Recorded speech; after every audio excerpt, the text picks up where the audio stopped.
এই মায়ের কোল খালি করার রাজনীতি বাংলার মানুষ আর দেখতে চায় না। বাংলাদেশের টাকা বিদেশে পাচার করবে, বিদেশে বেগমপাড়া তৈরি করবে, এটার বাংলার জনগণ ছাত্র জনতা দেখতে চায় না।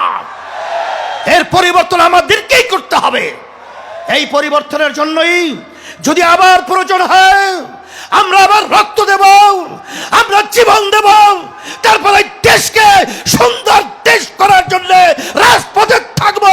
থাকার জন্য কে কে রাজি আছো? নারায়ে তাকবীর, আল্লাহু আকবার স্লোগান তুলতে হবে। ইসলামী আন্দোলন বাংলাদেশ যুব আন্দোলন কনভেনশন থেকে আমরা ঘোষণা করছি, আমরা পিয়ার সিস্টেমে ওই নিম্নকক্ষ বলেন উচ্চকক্ষ বলেন সব সেক্টরেই পিয়ার সিস্টেমে নির্বাচন হতে হবে। প্রত্যেকটা ভোটারের তাদের ভোটের অধিকার বাস্তবায়িত হবে। বাংলাদেশের জাতীয় সরকার হবে, নালে আমাদের আন্দোলন করার প্রয়োজন হলে আন্দোলন করব, সংগ্রাম করব, পিয়ার সিস্টেমে নির্বাচন বাস্তবায়ন করে ছাড়বো ইনশাআল্লাহ। ইসলামী আন্দোলন বাংলাদেশের সহযোগী একটা সংগঠন ইসলামী যুব আন্দোলন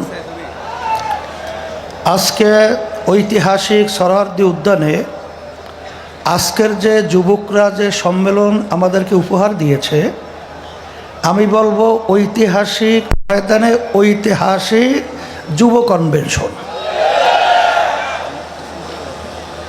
লক্ষাধিক যুবক উপস্থিত হয়েছে, আমি যেটা অনুমান করেছি এবং যতটুকু তথ্য আমার কাছে আছে। আমি তোমাদেরকে ধন্যবাদ জানাই, কারণ আমরা যে আশা চিন্তা আকাঙ্ক্ষা নিয়ে আমরা যে মাঠে ময়দানে কাজ করছি, তার আজকে আমাদের আশার অনেকটা বাস্তবতা তোমাদের কনভেনশনের মাধ্যমে তোমরা আজকে আমাদেরকে দেখিয়েছ। শুকরিয়া আদায় করি, আল্লাহ রাব্বুল আলামিন তোমাদেরকে জাযায়ে খায়ের আল্লাহ দান করুক। কথা বেশি লম্বা না করে, যেহেতু আসরের নামাজের সময় একেবারে এসে গেছে, আমি যুব কনভেনশনের মাধ্যমে আমি তোমাদের সামনে যে আয়াত শরীফ তেলাওয়াত করেছি, আয়াতের মাধ্যমে মূলত বোঝাতে চাই, আল্লাহ রাব্বুল আলামিন বলেছেন জেহাদ করো করার মতো। আজকে তোমরা জানো বাংলাদেশ সহ তামাম দুনিয়ার মধ্যে যে নীতি আদর্শ বাস্তবায়নের চেষ্টা চলছে, সেই নীতি আদর্শের মাধ্যমে মূলত দুনিয়াতে শান্তি ব্যক্তি পর্যায় থেকে শুরু করে সমাজ রাষ্ট্র কখনো দেখে নাই, কোনো দিন পায় নাই, পাবে না। একমাত্র একটা নীতি আদর্শ, যেই নীতি আদর্শের নাম হলো ইসলাম। আজকে ইতিহাস পড়লে আমরা দেখব ইসলাম নীতি আদর্শের মাধ্যমেই শান্তির গ্রান্টি দুনিয়াতে, আখেরাতে মুক্তি। তার বাস্তবতা আপনারা দেখেছেন। আমাদের দাদু যে কথা বলেছেন, এই হিন্দু ঐক্যজোটের সভাপতি, তিনি ইসলামী আন্দোলনের ব্যাপারে বলেছেন যে আমরা দেখেছি সেই ৭১ থেকে শুরু করে ইসলামী নীতি আদর্শ যারা আমরা লালন করি, আমাদের কি চরিত্র, আমাদের কি আদর্শ, আমাদের কি কার্যক্রম। যেহেতু সে বলেছে, নতুনভাবে আমার আলোচনাকারে বোঝার কোনো প্রয়োজন হয় না। এখন কথা হলো এতটুকুই যে সামনে আমাদের জাতীয় নির্বাচন আসবে। এই নির্বাচনের মধ্যে সবচেয়ে এই নীতি আদর্শ বাস্তবায়নের জন্যে উল্লেখযোগ্য ভূমিকা পালন করতে হবে যুবকদের। কারণ আল্লাহ রাসূল সাল্লাল্লাহু আলাইহি ওয়াসাল্লাম যুবকদের ব্যাপারে দোয়া করেছেন যে যুবকরা ইসলামের সহযোগিতা করেছে, তার বাস্তবতাও তোমরা বাস্তবে মাঠে দেখিয়ে আমাদেরকে সেই কথা আল্লাহর হাবিবের বাস্তবায়ন দেখাবা। কি এটাকে আমরা আশা করতে পারি? আলহামদুলিল্লাহ। তাহলে কি করতে হবে? তোমরা তো জানো, তোমাদের সভাপতি তিনি বলেছেন যে আমাদের কেন্দ্র পর্যায় পর্যন্ত আমাদের শক্তি বাড়াতে হবে। তাই শক্তি বাড়াতে হলে আব্বাজান রহমাতুল্লাহি আলাইহি তার যে ঘোষণা ছিলেন ঐতিহাসিক, যে মাসে কমপক্ষে 4 জনকে তোমরা দাওয়াত দিবা ইসলামের পক্ষে নিয়ে আসার জন্যে। সেখানে সেন্টার ভিত্তিক প্রত্যেকে যদি আমরা মাসে 4 জনকে আমরা সেই সেন্টার ভিত্তিক দাওয়াতের মাধ্যমে ইসলামের পক্ষে তৈরি করতে পারি, আমার মন বলছে সেদিন বেশি দেরি নয় যেই বাংলাদেশের মধ্যে রাষ্ট্রীয় পর্যায়ে ইসলামী নীতি আদর্শ আল্লাহর রহমতে বাস্তবায়ন হবে। এই কাজটাকে আমরা করতে রাজি আছি। আল্লাহ আপনি কবুল করে নেন। সাথে সাথে আমি বিশেষ করে 53 বছর স্বাধীনতায় যারা দেশ পরিচালনা করেছে তাদের নতুন কিছু বলার মতো, বাংলাদেশের মানুষকে নতুনভাবে কিছু উপহার দেওয়ার মতো নতুন কোনো কথা তাদের মধ্যে নাই, আর দিতেও পারবে না। কারণ আমরা সেটা দেখে ফেলেছি।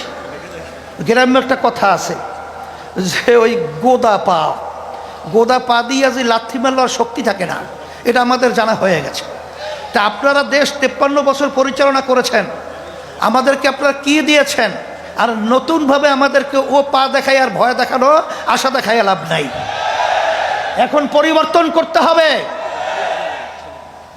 আর যদি এর পরিবর্তনের সুযোগ এখন 5ই আগস্টের পরে ইসলামের পক্ষে যেভাবে তৈরি হয়েছে, 53 বছর ইতিহাসে এত সুন্দর ইসলামের পক্ষে পরিবেশ তৈরি হয় নাই। আমি তোমাদের সামনে আয়াত শরীফ তেলাওয়াত করেছি। আল্লাহ বলেছেন জিহাদ করো করার মতো। এখানে আমাদের কার্যক্রম যদি করার মতো করতে পারি, আমার তো মন বলছে বাতিল কখনোই বাংলার জমিনে মাথা উঁচু করে দাঁড়াতে পারবে না, সাহস পাবে না। ওরা বাংলার জমিনের মধ্যে সেই মাথা নিচু করেই থাকতে হবে ইনশাআল্লাহ তোমাদের তৎপরতায়। সেই হিসাবে আমি তোমাদেরকে বলবো যে আজকে দেখছো যে কত মায়ের কোল খালি হয়ে গেল।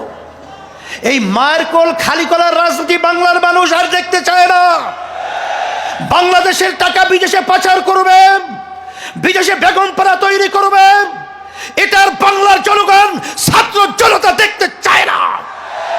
এর পরিবর্তন আমাদেরকেই করতে হবে। এই পরিবর্তনের জন্যই যদি আবার প্রয়োজন হয় আমরা আবার রক্ত দেব, আমরা জীবন দেব, তারপরে দেশকে সুন্দর দেশ করার জন্য রাজপথে থাকবো। থাকার জন্য কে কে রাজি আছো? নারায়ে তাকবীর, আল্লাহু আকবার স্লোগান তুলতে হবে। সাথে সাথে আমি বিশেষ করে অন্তর্বর্তীকালীন সরকারকে বলবো, আমাদের যুগ্ম মহাসচিব গাজী আতাউর রহমান সহ বিভিন্ন দায়িত্বশীলরা বলেছেন যে আপনারা কোনো জনগণের ভোটে নির্বাচিত সরকার নয়, আপনারা হলো গণ অভ্যুত্থান, ছাত্র জনতা হাজারো হাজারো মায়ের কোল খালির করার বিনিময় আপনারা ক্ষমতায় এসেছেন। কিন্তু আপনাদের কার্যক্রমগুলো আমরা অনেকাংশে প্রশ্নবিদ্ধ। এটা আমাদের দুঃখ হয়। আপনাদের দুর্বলতা কোথায়? কে কি বলবে তা জানি না। যারা নাকি নির্বাচনের জন্য অস্থির হয়ে গেছে, পিয়ার নির্বাচন পছন্দ করছেন না, আমি বলবো এখন বাংলাদেশের মানুষ সজাগ হয়ে গেছে। আপনারা জরিপ করে দেখেন। আপনারা তো মনে করেন আপনারা অনেক তালগাছ হয়েছেন। আসলে আপনাদের পায়ের নিচে মাটি নেই, মাটি কিন্তু সরে গেছে। এখন এই বাংলাদেশের মধ্যে আর এই চাঁদাবাজদেরকে, এই যারা নাকি জায়গা দখলকারীদেরকে, খুনিদেরকে, গুমিদেরকে বাংলাদেশের মানুষ দেখতে চায় না। পরিবর্তন করতে হবে। সুন্দর পরিবেশ তৈরির জন্য আমাদেরকে কাজ করতে হবে। এই জন্যে আমি বিশেষ করে বলবো, যারা নাকি হাজার হাজার মায়ের কোল খালি করেছে তাদেরকে আবার নির্বাচনের জন্য আহ্বান করছেন। আপনারা কি ইঙ্গিত দিচ্ছেন? এখনো মায়ের কান্না বন্ধ হয় নাই, এখনো মুখদের পানি পানি সেই শব্দ আমাদের কান থেকে এখনো সরে নাই। আবু সাঈদের হাত প্রসারিত গুলিবিদ্ধ, বুক নিয়ে মাটিতে লুটিয়ে পড়েছে, এখন আমাদের নজর থেকে এখনো সেই স্মৃতি যায় নাই। আর আপনারা তাদেরকে নির্বাচনে আহ্বান করবেন, আবার নির্বাচনে তাদেরকে নিয়ে এসে আপনারা ক্ষমতা দখল করবেন। এর ধোঁকাবাজি বাংলাদেশের জনগণ বুঝে গেছে। তাইলে আমরা বলবো, যারা নাকি বিভিন্ন সময় লক্ষ্য করেছি যে আপনারা সাধারণ ক্ষমা ঘোষণা করেন, আবার কেউ তাদেরকে নির্বাচনে আহ্বান করে, এইসব ধোঁকাবাজি বাংলাদেশের জনগণ এখন বুঝে ফেলেছে। আপনাদের অবস্থান পরিষ্কার করতে হবে।